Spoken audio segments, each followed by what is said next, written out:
కాబట్టి శివుడు అన్నాడు గౌతమ మహర్షితో, అరుణాచలమునందు ప్రదక్షిణము గొప్పది.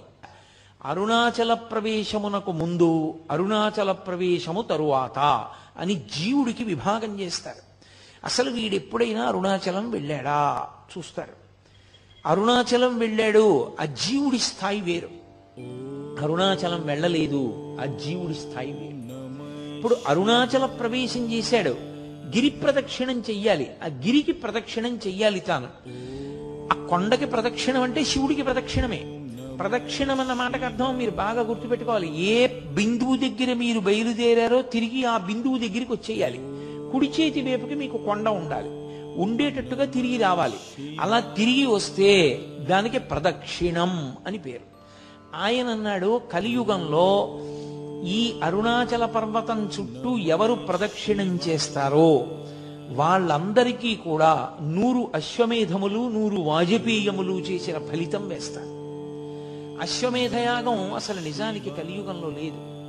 కలియుగంలో అశ్వమేధయాగం సంకల్పం చెయ్యడానికి అధికారం లేదు, చెయ్యకూడదు. ఎందుకంటే నిషేధింపబడింది. అశ్వమేధయాగంతో సమానమైనటువంటిది ఒకటి ఉంది, అది చేస్తే అశ్వమేధయాగ ఫలితం ఇచ్చేస్తారు. వాడు అశ్వమేధయాగం చేశాడు అని ఫలితం ఇస్తారు. ఏదది? అనాథప్రేత సంస్కారం. అనాథప్రేతానికి సంస్కారం చేస్తే వాడు అశ్వమేధయాగం చేశాడు అని ఫలితం వేస్తారు. 100 అశ్వమేధయాగముల యొక్క ఫలితాన్ని గిరి ప్రదక్షిణం చేసిన వాళ్ళకి వేస్తానన్నాడు. 100 వాజపేయములు చేసినటువంటి ఫలితాన్ని గిరి ప్రదక్షిణం చేసిన వాళ్ళకి వేస్తానన్నాడు. అంటే దాని ఉద్దేశ్యం, అసలు అరుణాచలం అనేటటువంటి క్షేత్రం ఒకటి ఉంది, దానికి ఇంత ప్రాశస్త్యం ఉన్నది, పరమశివుని యొక్క పరిపూర్ణమైన అనుగ్రహం ఉన్నది, అక్కడికి వెళ్ళాలనేటటువంటి కోరిక పుట్టడం జరగదు. ఎందుకని? అసలు కొన్ని కోట్ల జన్మలెత్తితే తప్ప అరుణాచల పర్వతం గురించి తెలుసుకోడు. అరుణాచల వైభవం అన్న మాట వినడు. కాబట్టి పక్కన పెట్టేయి. విన్నాడు, అది మనసులో హత్తుకుని అరుణాచలంలోకి ప్రవేశిస్తానన్న మాట అన్నాడు పో, అహంకారం వదల్లేడు. ఏదో ఒకటి వెంట పెట్టుకుంటాడు. వెంట పెట్టుకుని నేనింత వాణ్ణని డాంబికానికి పోయాడా ఆయన లోపలికి రానివ్వడు.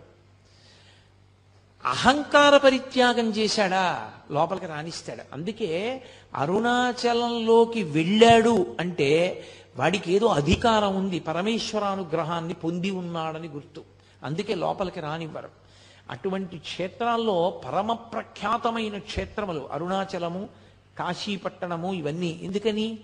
అగస్త్య మహర్షి స్కాంద పురాణంలోనే కుమార సంహితలో చెప్తారు, ఎన్నో క్షేత్రాలకు వెళ్ళి నమస్కారం చేసినటువంటి పుణ్యము పరీపాకమైతే కాశీపట్టణంలోకి రావడానికి అర్హత వస్తుంది. అసలు అన్ని క్షేత్రాలకి జీవుడు ఎప్పటి నుంచో వెడుతుంటే ఆ ఫలితం ఉంటే తప్ప కాశీలోకి వెళ్ళలేడు. కుదరదు, అవతలబమ్మన్నారు. ఇక అరుణాచలం తత్తుల్యం, అంత గొప్పది. అరుణాచల ప్రవేశము అంత తేలికైన విషయం కాదు. అలా ఆర్తి కలిగిన వాళ్ళకి చిన్న చిన్న విషయాల దగ్గర నుంచి పెద్ద పెద్ద విషయాల వరకు ఆయన అనుగ్రహించాడు ఆ ప్రదక్షిణ తత్వంలో. అందుకే కామ్యమునందు కూడా మీకు ప్రత్యేకంగా కోరి ప్రదక్షిణం చెయ్యక్కర్లేదు. ఆదివారం నాడు ప్రదక్షిణం చేశాడనుకోండి, ఆదివారం నాడు ప్రదక్షిణం చేసి వచ్చేస్తే సూర్యమండలాన్ని భేదిస్తాడు జీవుడు. శరీరం పడిపోయిన తర్వాత శరీర పతనానంతరము సూర్యమండలాన్ని ఛేదించి కైలాసంలో శివలోకానికి వెళ్ళి శివ సాన్నిధ్యమును పొందుతాడు. ఒక సోమవారం నాడు ప్రదక్షిణం చేశాడనుకోండి, జరామృత్యువులను దాటతాడు. జరామృత్యువు అంటే వృద్ధాప్యము, మృత్యువు. ఇదొక చిత్రమైనటువంటి విషయం. చాలా మంది త్రిదళం త్రిగుణాకారం త్రినేత్రంచ త్రియాయుధం అంటుంటారు, కానీ అలా లేదు. అసలు యథార్థ పాఠం త్రియాయుషం అనుంది. త్రియాయుషం ఏకబిల్వం శివార్పణం. త్రియాయుషం అంటే 3 రకములైన ఆయుర్దాయాల్ని కోరుతారు. నేను వృద్ధాప్యాన్ని చూడాలని నేను కోరుకోవాలి. బాల్యము, కౌమారము, యవ్వనము దాటి నేను వార్ధక్యాన్ని చూడాలి అని అడగాలి. ఎందుకో తెలుసా? వార్ధక్యాన్ని చూడలేదు అంటే అపమృత్యువు. నా మనవల్ని ఎలా చూస్తాను? నా మనవల్ని చూసేశాను అనుకోండి, నేను నా 2వ తరాన్ని చూసేశాను. 2 తరాలు చూసేశాను అంటే లౌకికంగా నేను నా ఆయుర్దాయం చేత పరిపూర్ణంగా వంశంలో ప్రధానమైన మలుపులు చూసేశాను. ఇప్పుడు నేను వానప్రస్థానికి ఈశ్వరుణ్ణి చేరుకోవడానికి తపస్సు చేసుకోవడానికి వెళ్ళవచ్చు, అర్హత పొందుతాను. ముందే పడిపోయిందనుకోండి శరీరం, అసలు ఇంకా కొడుకు లేడు, కొడుకుని చూడలేదు, తను చెయ్యవలసిన కర్తవ్యాలు పూర్తి చేయలేదు, అది అపమృత్యు దోషం అంటారు దాన్ని. అలా పడిపోకూడదు శరీరం. కాబట్టి అపమృత్యు దోషం పోవాలి అంటే జరా అంటే వృద్ధాప్యమునందు చింతతో అమ్మో ఇది పడిపోతుందేమో, అమ్మో ఇది పడిపోతుందేమో, అమ్మో ఇది పడిపోతుందేమో అని బెంగతో కాకుండా అమ్మో ఇది పడిపోకముందే చేసేయాలనేటటువంటి తాపత్రంతో చెయ్యగలిగినటువంటి స్థితిని పొంది తదనంతరము ఇక మళ్ళీ ఇంకొకసారి చావవలసిన అవసరం ఉండదు. అది ఆఖరి చావు. అంటే ఇంకోసారి పుట్టదని గుర్తు. పుడితే కదా చావడం. అది ఆఖరి వృద్ధాప్యం. ఆ ఆఖరి వృద్ధాప్యం భయంతో ఉండదు, ఆ ఆఖరి వృద్ధాప్యం త్వరతో. ఓ జుట్టు తెల్లబడిపోతోంది, 60 వచ్చేసాయి, చేసేయాలి గబగబా మంచి కార్యక్రమాలన్నీ. ఈపాటి ఓపిక ఉండగా సంధిబంధములు సడలిపోకముందే ఈశ్వరారాధన చేసేయాలి, ఈశ్వరుడిచ్చిన సమయాన్ని సాధ్యమైనంత వెచ్చించేయాలి అని త్వర కలిగి భగవదారాధన యందు మగ్నుడవుతాడు. మగ్నుడై ఆ భావనతో భావనతో భావనతో భావనతో ఉన్న కారణం చేత శరీరం పడిపోతున్నప్పుడు కూడా పటికి బెల్లం తిన్న నోరులా ఆ పారవస్యంతో పడిపోతాడు. పడిపోయిన కారణం చేత భగవంతుని యొక్క స్మరణలతోనే వెళ్ళిపోయాడు కాబట్టి ఇక మళ్ళీ రాడు కాబట్టి ఇక ఇంకొకసారి చావడు, ఇంకొకసారి పుట్టుక లేదు, ఇంకొకసారి మరణము లేదు. అందుకని జరామరణములను దాటాలి అంటే సోమవారం నాడు ప్రదక్షిణం చేయాలి. నువ్వు వేరే ఏమీ అడగక్కర్లేదు. ఏ రోజు ప్రదక్షిణం చేసినా ఫలితమే. ఈ కాలమా ఆ కాలమా అలా ఏం లేదు. మంగళవారం నాడు ప్రదక్షిణం చేస్తే సార్వభౌమత్వం. అయితే నేను ఇక్కడ మీకు ఒక మాట చెప్పవలసి ఉంటుంది. స్వయంగా భగవాన్ రమణులే చెప్పిన మాట. అరుణాచలంలో అరుణగిరికి ప్రదక్షిణానికి మంగళవారము శ్రేష్టము, చాలా మంచిది. మంగళవారం నాడు గిరి ప్రదక్షిణం చేస్తే ఎందుకో తెలుసా? అది అగ్ని కొండ, పావకి సుబ్రహ్మణ్య తత్వం, అది సుబ్రహ్మణ్య క్షేత్రం, శివానుగ్రహం. అక్కడ మంగళవారం నాడు ఉదయం కుజహోర ఉంటుంది. కుజుని యొక్క శక్తిని తగ్గించగలిగిన వాడు సుబ్రహ్మణ్యుడు. మంగళవారం సుబ్రహ్మణ్యానుగ్రహాన్ని ప్రోధి చేస్తుంది. అందుకే మంగళవారం నాడు ప్రదక్షిణం చాలా గొప్పది. సూరి నాగమ్మ గారు ప్రతి మంగళవారం గిరి ప్రదక్షిణానికి వెళ్ళేవారు. అప్పుడు మంగళవారం నాడు ప్రదక్షిణం చేసిన వాడు సార్వభౌముడవుతాడు. సార్వభౌముడవుతాడు అన్న మాటకు అర్థం చక్రవర్తి అంటే రాజ్య పరిపాలనే అని అనుకోక్కర్లేదు. భక్తి సార్వభౌముడు కావచ్చు, వైరాగ్య సార్వభౌముడు కావచ్చు, జ్ఞాన సార్వభౌముడు కావచ్చు. కాబట్టి మంగళవారం నాటి ప్రదక్షిణం సార్వభౌమత్వాన్ని ఇస్తుంది. బుధవారం నాడు గిరి ప్రదక్షిణం చేసినటువంటి వాడికి అపారమైనటువంటి పాండిత్యం పొందుతుంది. పాండిత్యం అంటే ఏవో కొన్ని పద్యాలు కొన్ని శ్లోకాలు చెప్పడం అనుకుంటున్నారేమో, కాదు. పండాహ అంటే భగవంతుని యొక్క జ్ఞానము కలుగుట. భగవద్జ్ఞానము కలగాలి అంటే తనంత తానుగా లోపల పొటమరించాలి అంటే బుధవారం నాడు ప్రదక్షిణం చెయ్యాలి. గురువారం నాడు నియమంగా అరుణాచలానికి ప్రదక్షిణం చేసిన వాడు లోకగురువు అవుతాడు. అంటే జగద్గురు స్థానాన్ని పొందుతాడు, అంతటి మహానుభావుడు అవుతాడు. అంటే బహుశః లోకం కోసం పుట్టిన కారణజన్ముడే తప్ప కర్మ అనుభవించడానికి పుట్టిన జన్మ కాదది. అటువంటి స్థితిని పొందుతాడు. శంకర భగవత్పాదులు, ఒక చంద్రశేఖరేంద్ర సరస్వతి మహాస్వామి వారు, ఒక చంద్రశేఖర భారతీ మహాస్వామి వారు, నృసింహ భారతీ మహాస్వామి వారు, వీళ్ళందరినీ జగద్గురువులు అంటారు. ఆ జగద్గురు స్థానాన్ని అలంకరిస్తాడు. అది గురువారం నాడు జరిగేటటువంటి. ఇక శుక్రవారం నాడు అపార సంపత్తి, ఇహమునందు విశేషమైనటువంటి ఐశ్వర్యాన్ని పొంది అంత్యమునందు విష్ణుపథాన్ని పొందుతాడు. విష్ణుపథం అంటే వైకుంఠం, వైకుంఠాన్ని పొందుతాడు. అది శుక్రవార ప్రదక్షిణ. శుక్రవార ప్రదక్షిణంలో సంపత్తి అన్న మాట నేను వాడినప్పుడు ఎంత డబ్బు వస్తుందండి అని నన్ను అడక్కండి.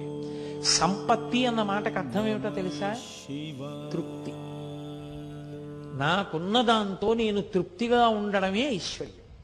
ఐశ్వర్యము అన్న మాటకు అర్థం ఏవో ఉంటే సంతోషం, అయితే నీ జన్మలో సంతోషం అన్న మాటకు అర్థమే ఉండదు.